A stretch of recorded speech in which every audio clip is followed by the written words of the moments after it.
Hello everyone, welcome back to our channel English माध्यम।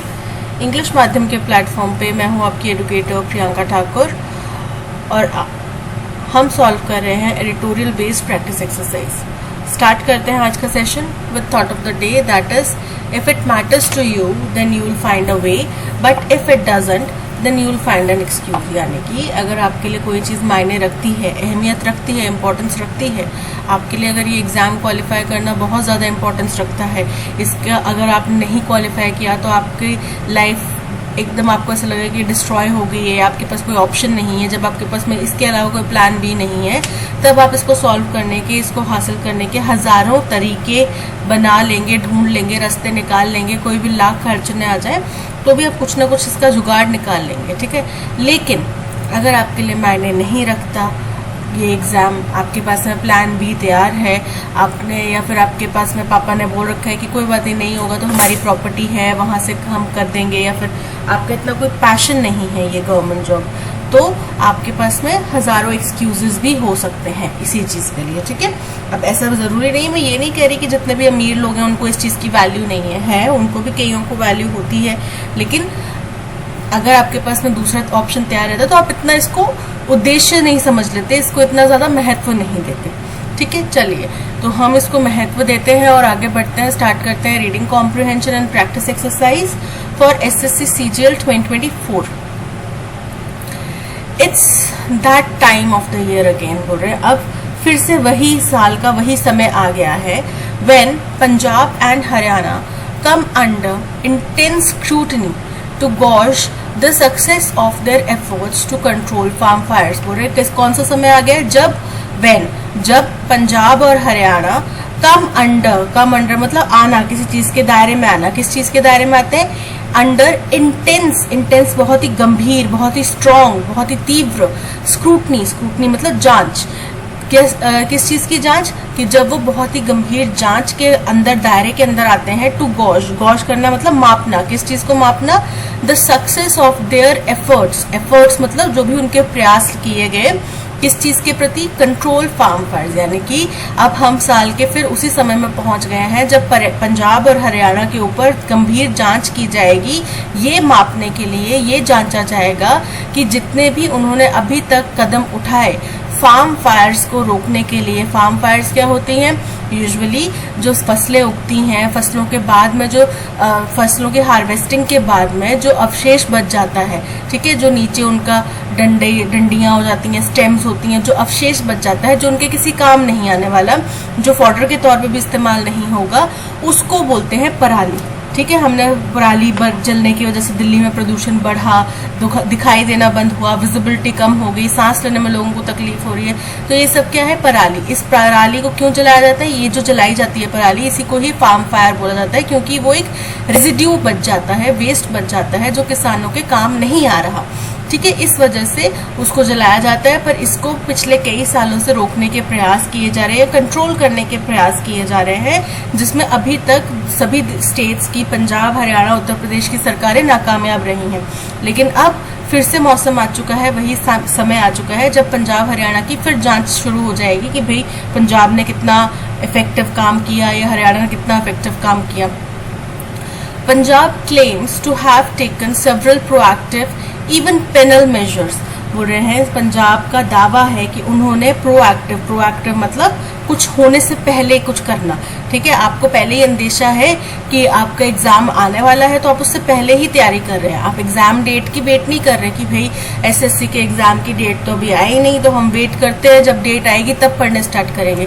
वो proactive नहीं है। प्रोएक्टिव कौन है? जिस बच्चे ने फर्स्ट डे से, जब उसने सोच लिया कि मुझे ये एसएससी का एग्जाम क्वालिफाई करना है, उस दिन से जिसने मेहनत करना स्टार्ट कर दी, वो है प्रोएक्टिव बच्चा, ठीक है। तो उन्होंने प्रोएक्टिव कदम उठाए, ठीक है, काफी सक्रिय एक्टिव कदम उठाए, और कई केसेस में पीनल मतलब कि दंडनीय करना, ऐसे कदम भी उठाए कि जो दंडनीय होंगे। अ series of reports in the Tribune has brought out the trials and tribulations as well as the hits and misses। बोल रहे हैं तो द ट्रिब्यून में एक श्रृंखलाबद्ध रिपोर्ट के अनुसार उसमें कहा गया ब्रॉट आउट मतलब उजागर करना, जाहिर करना। क्या उजागर करना? ट्रायल्स एंड ट्रिब्यूलेशंस, मतलब कि जो यहाँ पे लोगों को यहाँ पे ट्रायल किया जा रहा है, यानी कि लोगों को पकड़ा धर दबोचा जा रहा है, या फिर उससे जुड़े जो हार्डशिप्स हैं, डिफिकल्टी लोगों को फेस करनी पड़ रही हैं, ये उनने सामने लाई। एज वेल एज साथ ही साथ में द हिट्स एंड मिसेस का मतलब होता है कुछ सफलताएं कुछ असफलताएं जो पंजाब इन दी स्टेट्स कैंपेन, अब किस स्टेट की बात कर रहे हैं हम? पंजाब की बात कर रहे हैं। पंजाब ने दावा किया ना, तो पंजाब की बात कर रहे हैं। तो पंजाब स्टेट के जो ये कैंपेन चल रहे हैं, उनने कई सारे बोल रहे प्रोएक्टिव कदम उठाए, कुछ पीनल कदम भी उठाए हैं। तो उसमें क्या क्या सफलताएं मिली उनको, क्या क्या असफलताएं मिली, ये द ट्रिब्यून में एक डिटेल रिपोर्ट में सामने आ चुका है। Red entries are being made in the revenue records of farmers who burn crop residue. जो भी किसान फसल की पराली जला रहे हैं, उनके जो रेवेन्यू रिकॉर्ड्स हैं उसमें रेड एंट्रीज की जा रही हैं। ठीक है, अब रेड एंट्रीज की जा रही हैं, उससे क्या होगा आगे देखते हैं। They can't apply or renew arms licenses. अब आप सोचोगे कि भाई बात तो हम किसानी की कर रहे हैं, खेती की कर रहे हैं, इसमें आर्म्स मतलब हथियार, तो हथियारों के लाइसेंस का इससे क्या लेना देना? तो जैसा कि आपको पता है, पंजाब, हरियाणा, उत्तर प्रदेश, इन जगहों पे जो आर्म्स रखना वो एक रेपुटेशन की बात भी मानी जाती है, एक शो की बात भी मानी जाती है, शौक भी माना जाता है। और अब जिस तरीके के हालात हैं तो उनके लिए ज़रूरी भी है। ठीक है, वो ऐसा मानते हैं कि हमें अपनी प्रोटेक्शन के लिए चाहिए। ठीक है, हर के पास में, मेरे दुश्मन के पास में हथियार है तो मुझे भी वो रखना चाहिए, अदरवाइज मैं उससे खुद को प्रोटेक्ट कैसे करूँगा? तो वहाँ पे आर्म्स का बहुत बड़ा ये एक आप मान लो कि बिजनेस टाइप है या फिर एक वहाँ का कल्चर है।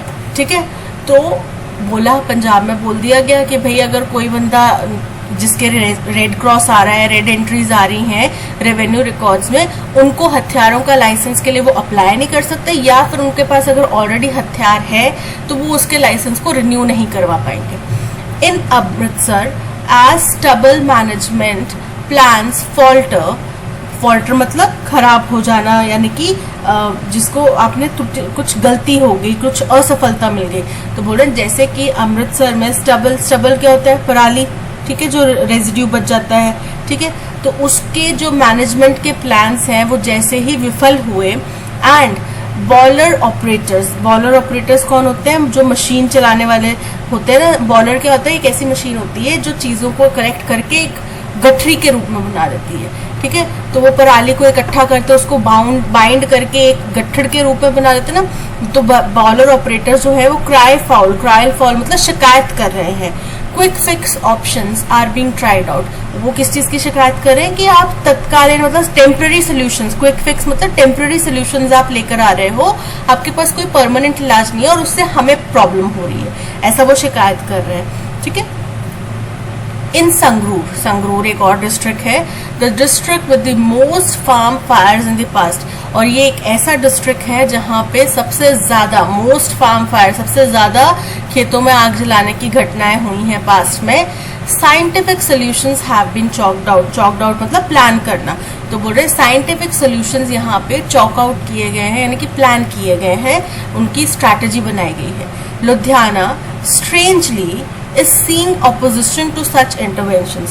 और वहीं लुधियाना बड़े ही विचित्र ढंग से, विचित्र रूप से क्या कर रहा है? seeing opposition, इन जो भी इंटरवेंशन, साइंटिफिक सोल्यूशन लाने की कोशिश की जा रही है, जो भी बीच में हस्तक्षेप किया जा रहा है, उसका विरोध कर रहा है। It's a long tough road ahead. तो जाहिर सी बात है, हर कोई एकदम से तो एक्सेप्ट करेगा नहीं, कहीं पे आपको एक्सेप्टेंस जल्दी मिल जाएगी, कहीं पे आपको परेशानियों का सामना करना पड़ेगा। आपको किसानों को अब ये भी है कि आप जोर जबरदस्ती से लागू नहीं करवा पाएंगे, आपको उनको समझाना पड़ेगा कि भाई ये आपके लिए कैसे फायदेमंद है, ये आपके बच्चों के लिए कैसे फायदेमंद है, हमारे प्लैनेट के लिए कैसे फायदेमंद है और आपकी फसलों के लिए कैसे फायदेमंद है। तो अगर आप उनको समझाएंगे प्रॉपर वे से तो डेफिनेटली वो मानेंगे। लेकिन क्योंकि हम बॉस हैं, हमारी सरकार है, आपको मानना ही पड़ेगा। अगर इस तरीके के एटीट्यूड कोई भी सरकार, चाहे स्टेट गवर्नमेंट चाहे सेंट्रल गवर्नमेंट, अगर इस तरीके का एटीट्यूड रखेगी तो ऐसे काम करवा पाना बहुत मुश्किल हो जाएगा। ठीक है, तो बोल रहे हैं कि आगे का जो रास्ता है वो बहुत लंबा है, आप शॉर्टकट लेके अभी हो गया और बस आगे की कल देखेंगे, ऐसा नहीं चल सकते। रास्ता लंबा है और टफ है, यानी कि मुश्किलों भरा है। Much more is expected then a strategy that can at best deliver a slight drop in count. तो बोल रहे हैं कि बहुत ज़्यादा उम्मीद करनी पड़ेगी, बहुत ज़्यादा कार्य करना पड़ेगा, केवल स्ट्रैटेजी बनाने से कार्य नहीं होगा, जो कि क्या कर सके, एट बेस्ट डिलीवर कर सके थोड़ा सा स्लाइट ड्रॉप इन काउंट, यानी कि जो इनकी संख्या है उसमें थोड़ी सी चाहे कमी आ जाए, ऐसे हमें कुछ कार्य करना पड़ेगा, केवल स्ट्रैटेजी बनाने से काम नहीं चलेगा। लाइक लास्ट ईयर, अब पिछले साल का उदाहरण दे रहे हैं कि जैसे कि पिछले साल पैडी हार्वेस्टिंग। अब पैडी क्या होता है? पैडी वो फसलें होती हैं जिनमें आप खेतों में ज्यादा पानी भरते हैं, यानी कि वो एक तरीके से सेमी एक्वेटिक प्लांट्स होते हैं, ठीक है, पानी में उगते हैं, पानी उनको चाहिए, जैसे कि राइस हो गया या टारो की फार्मिंग होगी, ये क्या है, पैडी हार्वेस्टिंग है। तो बोल रहे हैं कि जैसे कि पैडी हार्वेस्टिंग में and stubble burning as a result, और जिसके परिणाम स्वरूप जो स्टबल बर्निंग यानी कि पराली जलाने की घटना हुई, has started early in Punjab this season. तो पिछले साल की तरह इस साल पे जो पराली जलाने की, पैडी हार्वेस्टिंग के बाद में जो पराली जलाने की घटना है वो पंजाब में अर्ली सीजन स्टार्ट हो गई, यानी कि जब होती हैं उससे थोड़ा समय पहले स्टार्ट हो गई हैं। Those setting stubble on fire insist that since the window for sowing wheat is short.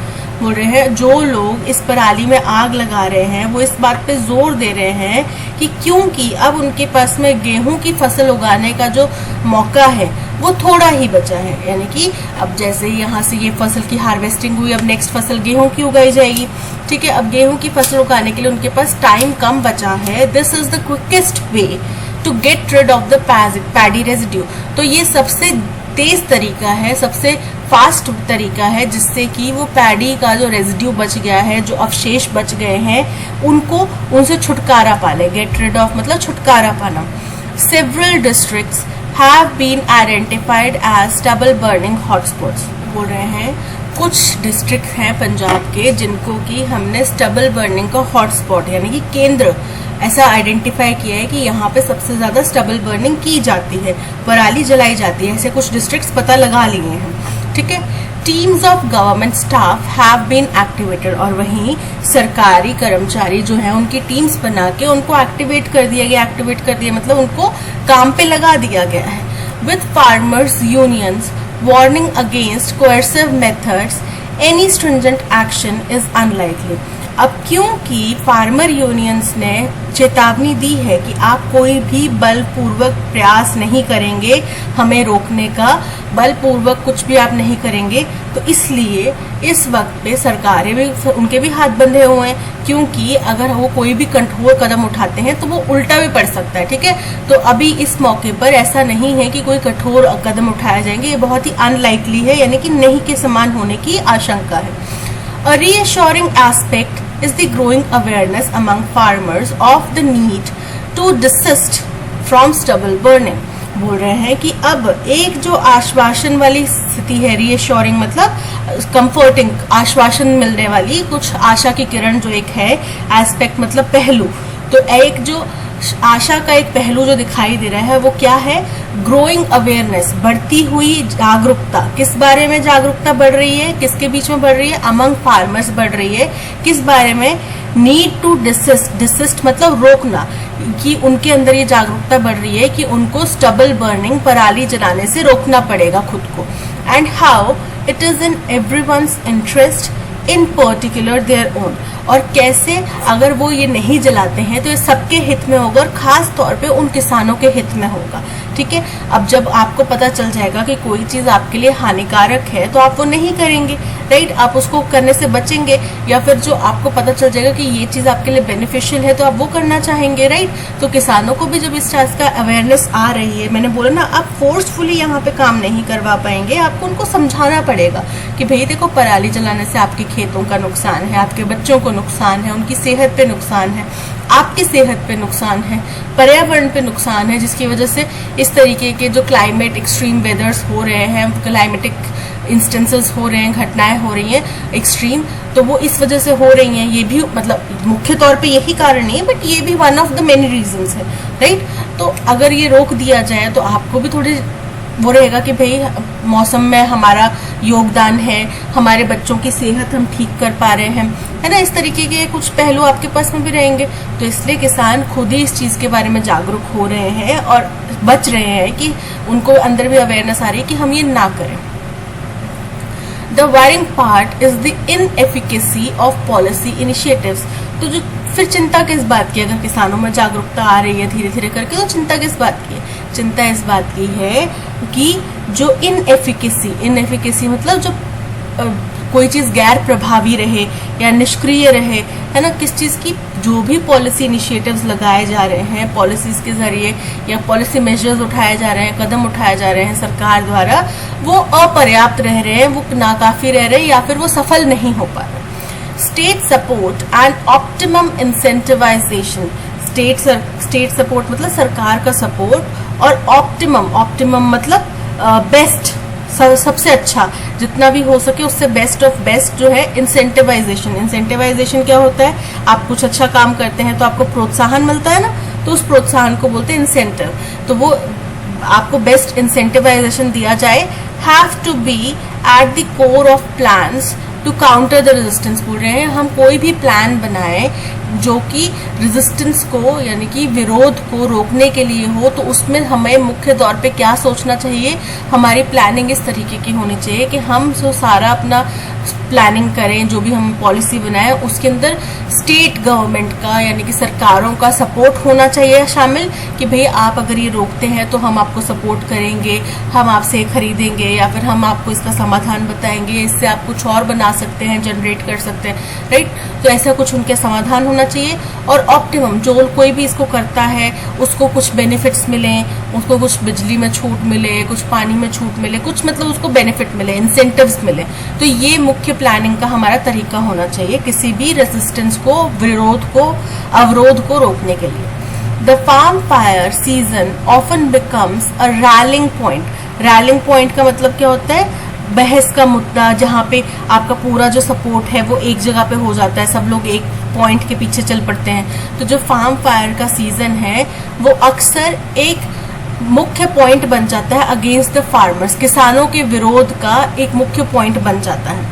Irresponsible and uninformed reactions only complicate the pressing issue and dilute the debate। तो बोल रहे हैं अगर ऐसे समय पे कोई भी गैर जिम्मेदारी भरे या फिर अनइन्फॉर्म्ड या इल इन्फॉर्म्ड अगर जवाब दें, अनइन्फॉर्म्ड का मतलब कि पूरी इन्फॉर्मेशन नहीं है, प्रॉपर इन्फॉर्मेशन नहीं है, पर फिर भी आप कुछ बोल रहे हो, होते हैं ना कुछ लोग जिनको पूरी जानकारी नहीं है बट बोलना है, ठीक है।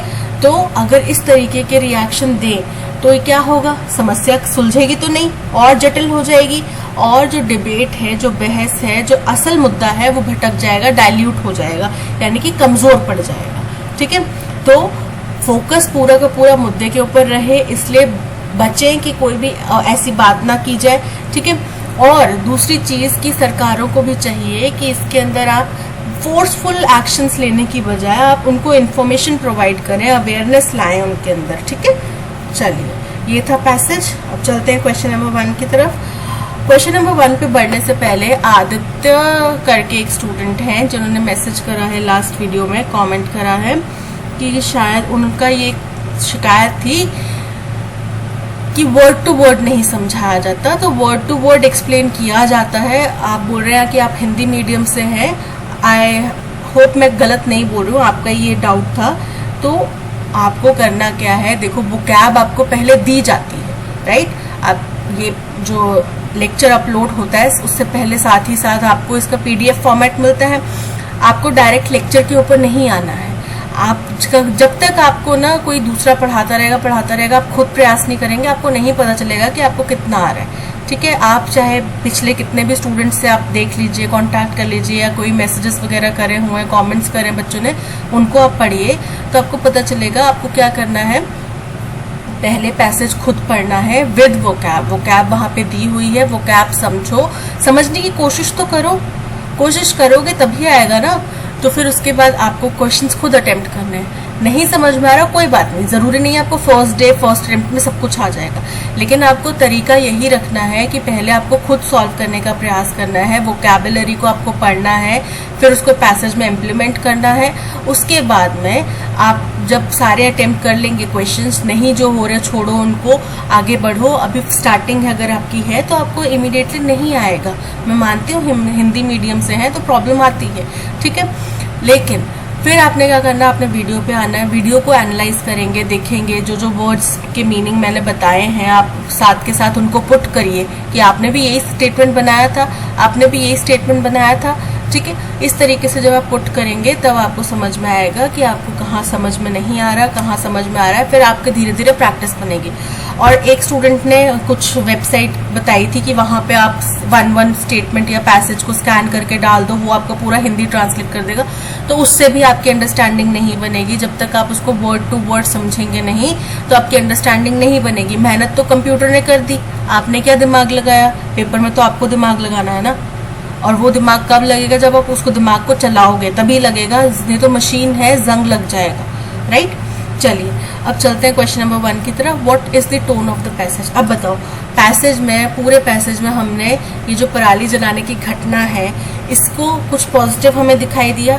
एक बात हमें पॉजिटिव दिखाई दी कि किसानों के अंदर खुद से अवेयरनेस हो रहा है, जिसकी वजह से वो खुद ही रेजिस्ट कर रहे हैं कि वो पराली ना जलाएं।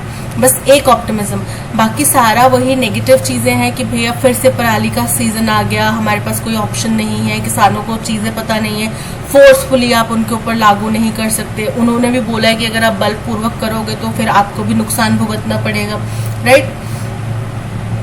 तो ऑप्टिमिस्टिक तो नहीं है, मजाकिया और न्यूट्रल तो ये पैसेज बिल्कुल भी नहीं है। तो कैसा बच गया, critical. Option D critical is correct. Based on the passage, which of the following can be inferred about Punjab's effort to control farm fires? तो पंजाब के जो प्रयास रहे फार्म फायर्स को कंट्रोल करने के, उनके बारे में हम पैसेज से क्या समझ सके।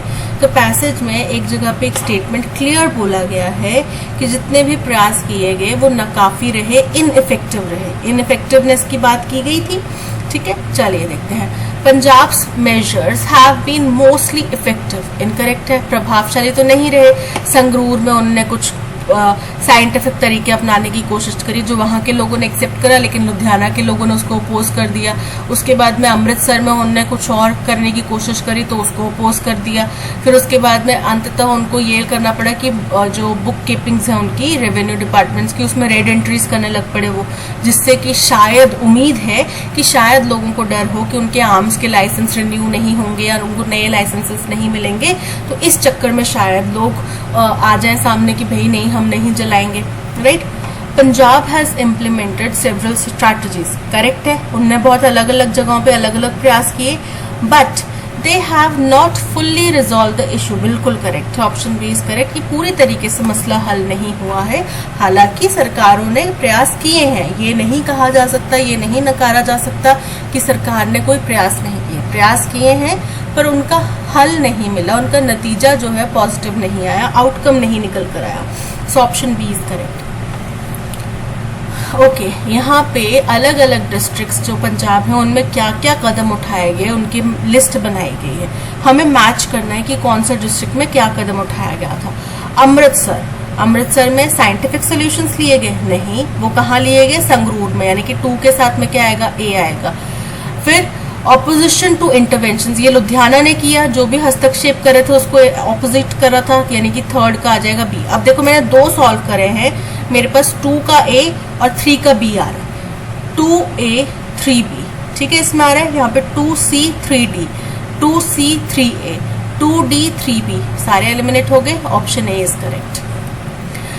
बैलर ऑपरेटर्स जो थे उनने शिकायत करी कि भाई आपके जो प्लान्स हैं वो सही नहीं है, राइट, तो 4 का क्या होगा, डी होगा। और अमृतसर ने क्या किया, क्विक फिक्सेस करे, ठीक है। सो ए का क्या है, सी है, 1 का सी है, तो 1C 2A 3B 4D, option A is correct. The measures taken by Punjab to control farm fires, including red entries in revenue records and denying dash, are aimed at discouraging the practice of crop residue burning. बोल रहे हैं कि जो कदम पंजाब द्वारा उठाए गए farm Fyers को control करने में, इसमें क्या शामिल है, इसमें रेड एंट्री शामिल है रेवेन्यू रिकॉर्ड्स में।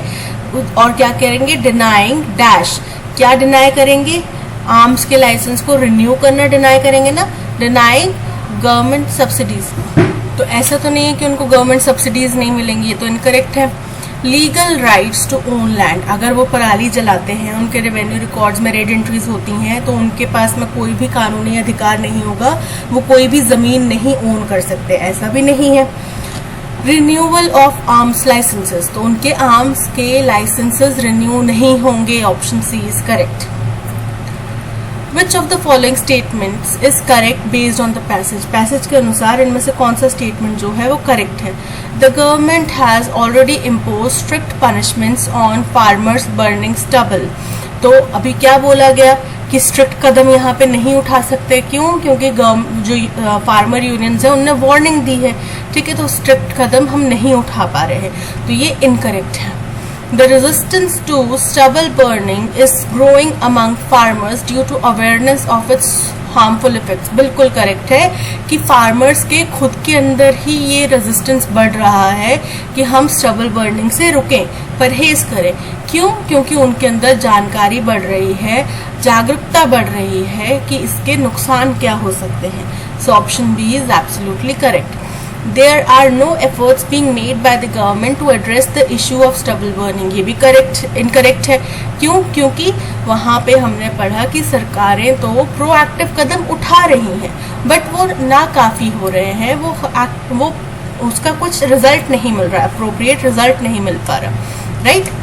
Farmers unions are advocating for strict legal actions against farmers involved in stubble burning. ये भी इनकरेक्ट है। फार्मर यूनियंस बल्कि सरकार को धमकी दे रहे हैं कि अगर आपने बलपूर्वक कोई भी कार्य किया हमारे किसानों के खिलाफ, तो हम आपको उसके रिपरकशंस, उसके कॉन्सिक्वेंसेस फेस करने पड़ेंगे। So option B is correct. अब यहाँ पे पैराजंबल का क्वेश्चन है, ठीक है। सबसे पहले देखते हैं क्या बोल रहा है। In the United Nations calendar, September 26 is the International Day for Total Elimination of Nuclear Weapons. तो यूनाइटेड नेशन का जो कैलेंडर है उसमें 26 सितंबर की डेट जो है वो मार्क्ड है। कैसे चिन्हित है वो? International day for total elimination of nuclear weapons के तौर पे उसको मार्क किया गया है। दिस ईयर्स, इस साल की। तो अब शुरुआत कहाँ होगी? हम फोकस किसके ऊपर कर रहे हैं? 26 सितंबर के जो international day of total elimination of nuclear weapon है, इसके ऊपर फोकस कर रहे हैं कि यूनाइटेड नेशन में 26 सितंबर इसलिए मार्क्ड है। लेकिन इस साल का general assembly agenda includes a session on the treaty on prohibition of nuclear weapons or the ban treaty as distinguished from the treaty of non-proliferation of nuclear weapons NPT। बोल रहे हैं इस साल का जो मुख्य एजेंडा है जनरल असेंबली का वो क्या है कि हम क्या शामिल करें, एक ट्रीटी शामिल करें प्रोहिबिशन ऑफ न्यूक्लियर वेपन्स, या फिर बैन ट्रीटी जो है शामिल करें जो कि डिफरेंट होगी, डिस्टिंग्विश्ड होगी, डिफरेंट होगी किससे? Treaty on the non proliferation of nuclear weapon NPT, जो कि किसके ऊपर है? आगे देखते हैं। Over the Israel Palestine conflict, अब ये तो उसके ऊपर चर्चा होगी ना किसी चीज के ऊपर। And in responding to accelerating climate change and other relating inequalities, कि बोल रहे हैं इजराइल पैलेस्टीन कन्फ्लिक्ट के ऊपर, और जो रिस्पॉन्स हमें मिल रहा है या फिर जो रिस्पॉन्स होना चाहिए एक्सेलरेटिंग, बढ़ते हुए क्लाइमेट चेंज या फिर अदर इससे जुड़े हुए बाकी जो इनइक्वालिटीज हैं उनको लेकर। It will be a chance to take stock at a time when the UN is bitterly divided over the war in Ukraine, over the Israel-Palestine conflict and in responding to accelerating climate change। यानी कि D के बाद में C statement आएगा, ये हमें clarity मिल गई, क्योंकि डी स्टेटमेंट बोल रहे हैं कि ये जो NPT और ये जनरल असेंबली में जो ये एजेंडा है ये एक चांस है। किस चीज का चांस है? ये स्टॉक में लाना, ये ध्यान में रखने के कि ये एक ऐसा समय है जब UN जो है वो बुरी तरीके से डिवाइड हो रखा है, पूरे तरीके से डिवाइड हो रखा है। कुछ लोग डिस्कशन चाहते हैं यूक्रेन कन्फ्लिक्ट के ऊपर, कुछ चाहते हैं इजराइल पैलेस्टीन कन्फ्लिक्ट के ऊपर, कुछ चाहते हैं जो बढ़ता हुआ क्लाइमेट चेंज है उसके ऊपर बात करें, या फिर और कुछ असमानताएं जो पूरे ग्लोब में फैली हुई हैं, धरती में फैली हुई हैं, तो इन डिविजन्स की बात कर रहे हैं। ठीक है, तो फर्स्ट हमारा स्टेटमेंट हो जाएगा ए स्टेटमेंट, हमें पता चल गया ए हमारा फर्स्ट स्टेटमेंट है। इसी के बाद में बी हमारा सेकंड स्टेटमेंट है, और हमें पता है कि डी के बाद में सी आएगा, यानी कि डी हमारा थर्ड स्टेटमेंट होगा और सी हमारा फोर्थ स्टेटमेंट होगा। तो ए से केवल ऑप्शन डी स्टार्ट हो रहा है, A B D C, option D is correct. World दुनिया, newspapers, news channels and websites, अखबार, न्यूज चैनल्स और जो वेबसाइट्स हैं, एंड डिस्ट्रक्शन और तबाही। टुडे सोशल मीडिया, आज social media are all filled, are मतलब है, ऑल फिल्ड मतलब सब भरा हुआ है, ऑल सभी, and sad news about conflicts, दुखद खबरें कन्फ्लिक्ट्स के, विद डिप्रेशन से भरी हुई, डिप्रेस करने वाली, द ओवर, ठीक है, ओवर मतलब पूरे चीज के पीछे। टुडे सोशल मीडिया, आज के दिन में social media, newspapers, news channels and websites are all filled with depressing and sad news about conflicts all over the world। ठीक है, तो हमें पता चल गया कि आज के दिन का जो सोशल मीडिया है, यानी कि डी हमारा फर्स्ट स्टेटमेंट है। Today social media, D first statement option C में आ रहा है, ऑप्शन डी में आ रहा है। ठीक है, फिर उसके बाद में क्या आएगा, न्यूज, सोशल मीडिया के आगे newspaper, news channels and website, D के बाद में आएगा बी, डी के बाद में यहाँ पर आ रहा है सी, यहाँ पर आ रहा है बी, यानी कि ऑप्शन सी हमारा करेक्ट है। फिर websites are E, all filled F, with depressing I, depressing and sad news, I के बाद में H, sad news about conflicts और K conflicts and destruction, H के बाद में सी, फिर उसके बाद में जी, ऑल ओवर, जी के बाद में के, दी, जे, वर्ल्ड, ए।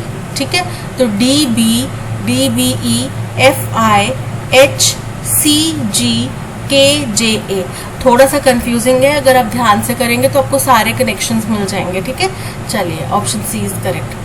फॉर डेकेड्स, कई दशकों तक, ह्यूमंस हैव ट्राइड, इंसानों ने कोशिश करी है, to theorise the origin and evolution of the universe, की यूनिवर्स की उत्पत्ति कहाँ से हुई, कहाँ से उसका जनन हुआ, कहाँ तक वो कैसे कैसे उसका एवोल्यूशन हुआ, इसको थियोरेटिकली करने की कोशिश करी है, समझने की कोशिश करी है। Many theories have been proposed and rejected, कई सारी थ्योरीज जो है वो प्रपोज की गई, पेश की गई, और कई सारी थ्योरीज जो है खारिज की गई। However the big bang theory has been the most dash accepted, widely accepted, सब जगह एक्सेप्ट की जाती है बिग बैंग थ्योरी। तो बोल रहे हैं हालांकि जो बिग बैंग थ्योरी है वो सबसे ज्यादा एक्सेप्टेड थ्योरी है, सबसे ज्यादा मानी जाने वाली थ्योरी है। अकॉर्डिंग टू दिस थ्योरी, इस थ्योरी के अनुसार, the universe began as a single point, इस थ्योरी के अनुसार जो पूरा यूनिवर्स है वो एक बिंदु, एक सिंगुलैरिटी के तौर पे शुरुआत हुई अराउंड 13.8 बिलियन ईयर्स अगो, इतने साल पहले। This singularity contained all the matter and energy that would eventually dash the stars. बोल रहे हैं ये जो सिंगुलैरिटी थी इसके अंदर सारा मैटर क्या होता है, जो घनत्व होता है, डेंसिटी होती है, पूरा जो मास होता है, ठीक है, वो मैटर वो था सारा का सारा, और सारी एनर्जी इस सिंगुलैरिटी के अंदर थी, जो कि इवेंचुअली अंततः क्या बने, eventually formed the stars, galaxies and other structures. Form हो सकता है, फॉर्मेशन की है क्योंकि उनने स्टार्स की, गैलेक्सीज की और दूसरे स्ट्रक्चर्स की, that make up our universe today, जिनकी वजह से आज हमारा यूनिवर्स जो है वो यूनिवर्स कहलाता है। The big bang theory is supported by a dash of observational evidence. तो बिग बैंग थ्योरी जो है उसको सपोर्ट किया गया है by a series of observational evidence, हो सकता है, ठीक है, including the cosmic microwave background radiation, जिसमें कि कॉस्मिक माइक्रोवेव बैकग्राउंड रेडिएशन भी शामिल है। The dash of light elements in the universe, the अब चमक हो सकती है, रेडियंस हो सकता है, लाइट एलिमेंट्स जो रेडिएट करते हैं यूनिवर्स में उसकी बात हो रही सकती है, and the large scale structure of the Cosmos, और जो कॉस्मोस का इतना बड़ा सा स्ट्रक्चर है, इतने बड़े पैमाने पे फैला हुआ जो स्ट्रक्चर है, इन सबको शामिल किया गया है बिग बैंग थ्योरी में। Despite its success the big bang theory is still an active area of research बोल रहे हैं। हालांकि इसकी सफलता के बावजूद भी जो बिग बैंग थ्योरी है वो अभी भी रिसर्च की दुनिया का एक एक्टिव फील्ड है, इसके अंदर काफी सारे रिसर्च और डेवलपमेंट होना बाकी है। With scientist seeking to better understand the earliest moments of the universe, और कई सारे साइंटिस्ट हैं जो प्रयास कर रहे हैं कि वो बेहतरी से समझ पाएं और बेहतर तरीके से समझ पाएं जो यूनिवर्स के शुरुआत के पल थे उनको, and the dash of the dark matter and energy, और जो सोर्स हो सकता है, उत्पत्ति का कारण हो सकता है, ओरिजिन हो सकता है, ये ओरिजिन ऑफ डार्क मैटर या फिर source of dark matter and energy, ठीक है, कि डार्क मैटर और एनर्जी का सोर्स क्या है उसकी जानकारी में कई सारे साइंटिस्ट आज भी रुचिकर हैं। However, the Big Bang theory has been most dash accepted vastly नहीं आएगा, largely बड़ा, loosely मतलब ऐसे ही एवं ही सा, ठीक है, और वाइडली मतलब विस्तार से, ज्यादातर दुनिया इसको मानती है, तो widely accepted, option D is correct. This singularity contained all the matter and energy that would eventually dash the stars, prepare तैयार करेंगे stars और galaxies को, फॉर्म बनाएंगे, डिजाइन करेंगे, या डिस्ट्रॉय तबाह करेंगे, तो वो उनको फॉर्म करेंगे ना, so option B is correct, form the stars, galaxies and other structures that make our universe today. The Big Bang theory is supported by a dash of observational evidence. Rich of observational evidence, rich मतलब अमीरी, store भंडार, debt कर्ज, wealth मतलब जो कोई प्रचुर मात्रा में हो, बहुत abundance में हो, तो काफी सारे इसके observational evidences हैं हमारे पास, proofs हैं, तो wealth आएगा, wealth of observational evidence, option D is correct. Wealth of observational evidence including the cosmic microwave background radiation, the dash of light elements, success सफलता, plenty भरपूर मात्रा में, fortune मतलब पूरा एक कुछ अच्छी किस्मत या फिर भाग्य, abundance मतलब भरपूर मात्रा में, तो abundance of light elements in the universe, बहुत सारी मात्रा में, जो भरपूर मात्रा में लाइट एलिमेंट्स जो यूनिवर्स में है उनके जरिए भी हम समझ सकते हैं, so option D is correct. Despite its success, the Big Bang theory is still an active area of research, with scientists seeking to better understand the earliest moments of the universe and the dash of dark matter energy. Brand मतलब उसका क्या brand है, वो किस company से है, किस प्रकार का है। नेचर मतलब उसका मूल स्वभाव क्या है, उसका बेसिक क्या है, ठीक है। कैप्चर पकड़ना किसी चीज को, और एनवायरमेंट मतलब वातावरण, पर्यावरण, तो यहाँ पे उसके नेचर की बात करें कि डार्क मैटर या एनर्जी का नेचर क्या है, उसका मूल स्वरूप क्या है, so option B is correct. Permit देना मतलब कि किसी को स्वीकृति देना, किसी को अनुमति देना, ठीक है, तो इसका सिनोनिम क्या आएगा, फर्स्ट है अप्रूव मतलब भी अनुमति देना, स्वीकृति देना, मंजूरी देना। डिस्ग्रेस मतलब अपमान, अबैंडन मतलब छोड़ के जाना, और फ्लाउट मतलब उल्लंघन करना, तो यहाँ पे option A approve is correct. The makeup room was filled with incandescent lights which added to the misery of those subjected to makeup. अब इनकैंडेसेंट तो कोई वर्ड नहीं होता, इनकैंडेसेंट होता है। इनकैंडेसेंट का मतलब होता है कि जो थोड़ी गर्माहट देने वाली जो लाइटिंग हो उसकी बात करते हैं, ठीक है। तो यहाँ पे बोल रहे हैं कि मेकअप रूम जो है वो इनकैंडेसेंट लाइट से भरा हुआ था। इनकैंडेसेंट मतलब जो गर्माहट दे रही थी वैसी रोशनियों से भरा हुआ था। विच एडेड टू द मिजरी, तो इससे क्या हुआ, जो वहाँ पे मेकअप कर रहे थे लोग या मेकअप करवा रहे थे उन लोगों की परेशानियां और बढ़ गई। क्यों, आपको पहले मेकअप कर रहे हो, गर्मी लग रही है, और वहाँ पे ऐसी लाइटें भरी हैं जो गर्माहट दे रही हैं, तो फिर आपको और गर्मी लगेगी, राइट। तो इनकैंडेसेंट होता है, स्पेलिंग होते हैं INCANDESCENT,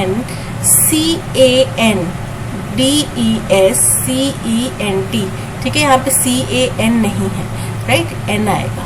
so incandescent option C is correct. Tedious, tedious मतलब उबाऊ, थकाने वाला, बोरिंग। सिनोनिम क्या हो जाएगा? फर्स्ट है boring, option A is correct. Exciting, जिसको करने में आपको बड़ा आनंद आ रहा है, रोमांचित कर रहा है। हैपनिंग, हैपनिंग मतलब जो हो रहा है। वर्किंग मतलब जो काम कर रहा है। So option A boring is correct. No one trust her as her reasons are always explicit. तो यहाँ पे एक्सप्लिसिट का हमें एंटोनिम बताना है। अब एक्सप्लिसिट का मतलब होता है एकदम क्लियर, कि कोई उसके ऊपर विश्वास नहीं करता, क्योंकि उसके जो रीजन होते हैं, कारण होते हैं, बहाने बोल लो, वो अक्सर क्या होते हैं? स्पष्ट होते हैं। तो स्पष्ट होते हैं तब तो कोई उसके ऊपर ट्रस्ट कर ही लेगा ना, पर यहाँ पे अस्पष्ट होंगे तभी कोई ट्रस्ट नहीं करेगा। फर्स्ट है एम्बिग्यूअस, एम्बिग्यूअस का मतलब क्या होता है? अस्पष्ट है, अनक्लियर है, वेग है। एग्जैक्ट, एग्जैक्ट मतलब प्रिसाइज है, टू द पॉइंट है, एक्यूरेट है। प्रिसाइज अगेन सटीक है। डिस्टेंट मतलब दूर के। तो यहाँ पे option A ambiguous is the antonym for explicit. He made dash use of opportunity to travel, full use of opportunity। ठीक है, आप अपॉर्चुनिटी का यूज करने की बात करें तो कॉलोकेशन में फुल आएगा, full use of opportunity. Whole, whole मतलब कंप्लीट, एंटायर मतलब भी कंप्लीट, टोटल मतलब भी कंप्लीट। ठीक है, तो पूरा जोड़ जो टोटल हो जाता है वो। तो यहाँ पे ऑप्शन ए फुल यूज, आपकी कोई मौका था उसको आपने भरपूर फायदा उठाया तो फुल यूज किया। The dedicated teacher labored assiduously to aid her pupils in achieving success। तो डेडिकेटेड का यहाँ पे हमें सब्स्टिट्यूट ढूंढना है, यानी कि उसका सिनोनिम बताना है। अब डेडिकेटेड का मतलब क्या होता है? जो पूरी तरीके से तत्पर हो, कमिटेड हो, राइट। तो कमिटेड का अनइन्वॉल्व, अनइन्वॉल्व मतलब जो शामिल ना हो रहा हो। अपैथेटिक मतलब कि जो कोई भी इंटरेस्ट नहीं दिखा रहा हो। अनबायस यानी कि किसी भी प्रति बायसनेस नहीं है। या फिर कमिटेड, कमिटेड मतलब डेडिकेटेड। तो जो डेडिकेटेड टीचर था उसने कठिन मेहनत करके अपने बच्चों की मदद करने की, उनको सफलता हासिल करने में मदद करने की कोशिश करी। ठीक है, सो committed option D is correct. The girl which is wearing a blue shirt. अब जब ह्यूमन बींग्स की बात करते हैं, लिविंग बींग्स की बात करते हैं, इंसानों की बात करते हैं बेसिकली, तो उनके साथ में विच नहीं आएगा। Who is wearing, the girl who is wearing a blue shirt. Who wear a blue shirt नहीं, जो पहन रखी है, जो पहनती नहीं है। हु वेयर, अगर वेयर भी बोलते, अगर पहनती भी बोलते तो हु वेयर्स आता है, ऐसा आता। ठीक है, Which is wearing नहीं आएगा। Who is wearing a blue shirt is my sister, option C is correct. Incorrectly spelled word बताना है immense। immense मतलब काफी इंटेंसिटी जिसकी बहुत ज्यादा है ना, बहुत ज्यादा उसको immense पेन हो रहा है, बहुत ज्यादा दर्द हो रहा है, तो ये इंटेंसिटी बताता है, राइट। इसकी स्पेलिंग करेक्ट है। इरेवरेंट, इरेवरेंट का मतलब होता है कि कोई लैक ऑफ रिस्पेक्ट दिखा रहा है, या फिर कोई ऐसा व्यक्ति जिसको दूसरे के प्रति डिसरिस्पेक्ट से ट्रीट करता है, रिस्पेक्ट नहीं है। ठीक है, तो वो गया इरेवरेंट। इनॉक्यूलेट, इनॉक्यूलेट का मतलब होता है किसी चीज को, जैसे कि हमारे अंदर पोलियो का वायरस पहले डाल दिया जाता था, वो क्या है? वैक्सीनेशन है। उसमें क्या किया जाता था? हमारे शरीर के अंदर पहले ही पोलियो का वायरस धीरे धीरे करके डाला जाता था, जिससे कि हमारे शरीर में एंटीबॉडीज बनना स्टार्ट हो जाए उसके। ठीक है, तो उसको क्या बोलते हैं? इनॉक्यूलेट करना। उस प्रक्रिया को इनॉक्यूलेशन बोला जाता है। और इनॉक्यूलेशन के यहाँ पे स्पेलिंग इनकरेक्ट है। INOCULATE, ये होते हैं इनॉक्यूलेट के करेक्ट स्पेलिंग। ठीक है, so option C is correct. Immaculate, immaculate का मतलब होता है एकदम साफ सुथरा, एकदम टाइडी। सो यहाँ पे ऑप्शन सी इनॉक्यूलेट की spelling are incorrect. The United Nations is working to eliminate the vicious cycle of poverty. Vicious का मतलब होता है बहुत ही क्रूर, बहुत ही चालबाज, बहुत ही खतरनाक। ठीक है, तो अब इसका ये ईडियम है विशियस साइकिल, इसका मीनिंग बताना है। तो यूनाइटेड नेशन निरंतर काम कर रहे हैं किसको? The vicious cycle of poverty को तोड़ने के लिए, उसको खत्म करने के लिए। विशियस साइकिल का मतलब होता है एक ऐसी समस्या जो दूसरी समस्या के कारण बनती है। स्ट्रेंथ ऑफ समथिंग, किसी की ताकत, incorrect. Loophole of something, किसी की कोई कमी नहीं। The barrier of poverty, incorrect है। One problem causes other, option D is correct. क्योंकि गरीबी है, गरीबी के चक्कर में भुखमरी होगी, उसके बाद में वो लोग चोरी चकारी करेंगे अपना घर पालने के लिए, या फिर भीख मांगेंगे। तो ये सब क्या है? ये एक साइकिल है। इससे क्रिमिनल्स उत्पन्न होंगे, जो क्रिमिनल माइंडसेट वाले हैं वो गरीब होंगे, फिर वो साइकिल चलता रहेगा। तो इस साइकिल को तोड़ना जो है उसके प्रति यूनाइटेड नेशंस काम कर रहा है। employers in many developing countries report that a lack of skilled workers is a major हो रहे हैं कई सारे देशों में, कई सारे डेवलपिंग कंट्रीज में जो एम्प्लॉयर्स हैं वो शिकायत करते हैं, इस बात को बताते हैं कि स्किल्ड वर्कर्स की जो कमी है इज अ मेजर, ये बहुत बड़ा एंड इंक्रीजिंग और तेजी से बढ़ता हुआ बॉटलनेक। बॉटलनेक मतलब होता है कोई ऐसी स्थिति जहाँ पे जिसके कारण आपकी जो प्रक्रिया है, आपका जो सिस्टम है वो डिले हो फॉर देयर ऑपरेशन, यानी कि उनके ऑपरेशन जो है वो डिले हो रहे हैं, इससे उनके कार्य जो है वो डिले हो रहा है। Affected their capacity to innovate, तो इससे क्या होगा, इंक्रीजिंग बढ़ रहा है। तो आईएनजी फॉर्म में है, प्रेजेंट पार्टिसिपल फॉर्म में आप बोल रहे हैं, तो आपको आगे भी प्रेजेंट पार्टिसिपल फॉर्म में ही चाहिए। तो क्या आएगा, affecting their capacity to innovate, वो उनको प्रभावित कर रहा है ना, तो अफेक्ट देयर नहीं आएगा, इफेक्ट देयर नहीं आएगा। अब अफेक्ट और इफेक्ट में क्या डिफरेंस है, अफेक्ट और इफेक्ट में नाउन और वर्ब का डिफरेंस है। अब इफेक्ट जो है प्रभाव डालना वो है नाउन, ठीक है, और अफेक्ट जो है प्रभावित करना वो है वर्ब, ठीक है। तो यहाँ पे वो प्रभाव डाल नहीं रहा, प्रभावित कर रहा है। अब इनकरेक्ट है, अफेक्टिंग भी नहीं आएगा, दैट मीन्स या तो अफेक्ट देयर कैपेसिटी या अफेक्टिंग देयर कैपेसिटी। अब क्योंकि प्रेजेंट पार्टिसिपल में है आएगा तो क्या आएगा, affecting their capacity, option D is correct. The claymore distracted the priest and made him angry. Claymore क्या होता है, शोर शराबा, कोलाहल, ठीक है, तो इसको क्या करना है, अप्रोप्रिएट ऑप्शन से सब्स्टिट्यूट करना है। Loud and confuse noise, narrow mindedness, introduction of new things, humorous deception, तो क्या होगा, जोरदार शोर शराबे वाली आवाजें होंगी ना, so loud and confuse noises, option A is correct. Which dash do you usually take to reach your office. आप रास्ते की बात करें कि आप कौन से रास्ते से अपने ऑफिस के लिए जाते हैं, आप आमतौर पे कौन सा रास्ता लेते हैं अपने ऑफिस तक जाने के लिए, तो उसको बोलते हैं रूट, ROUTE, रूट। ये क्या है, रूट मतलब कि जो सही से बात नहीं करता, रूट जड़े।